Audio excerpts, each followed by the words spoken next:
Ny solombavam-bahoaka voafidy tamin'ny anaran'ny Mapara sy ny antoko tiako Madagasikara moa dia samy nanambara fa tsy hanao ny tatitra amin'ny vahoaka ny fidy azy ho amin'izay rahampitso fahatelopolo ny volana janoary izay. Ho an'ny solombavam-bahoaka ny tima manokana dia nanambara ny solombavam-bahoaka voafidy tao amin'ny boriboritany voalohany sy ny boriboritany fahadimy fa hanatanteraka izany izy ireo, tsy mbola voafaritra nefa ny daty hanatanterahana io tatitra io.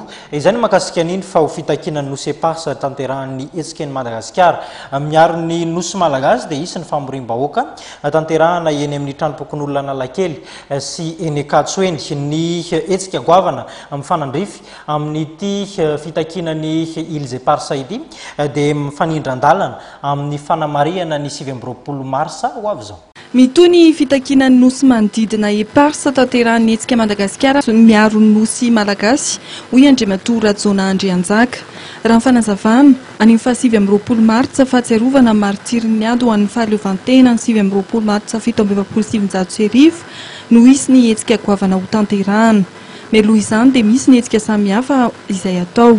Fanatonana ny akolafin-kely rehetrarehetra eto Madagasikara.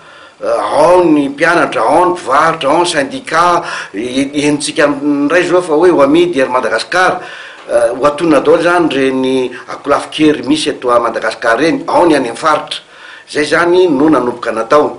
Ny vita moa zany nanantona ny Monseigneur Razanakolona zay, Odon Razanakolona, fitiava-tanindrazana ianareo izy hotrotrona mibavaka.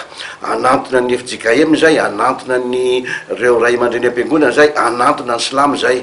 Tafiditra fanomanana ny etsika amin'ny 7 martsa 2024 natanteraka ihany koa famorim-bahoaka eny amin'ny tranom-pokon'olona Analakely sy eny Akatso ny etsika Madagasikara miaro ny nosy malagasy hoy Andriamatoa Rajona Andrianjaka. Nosoritan'ny filohan'ny otrika hafa ihany koa fa mitombo ny fikambanana sy antoko politika mitaky ny nosy manodidina ary miaraka amin'ny etsika Madagasikara miaro ny nosy malagasy. Anisan'izany ny AKFM, ny Miray ary ny Zanakandroy.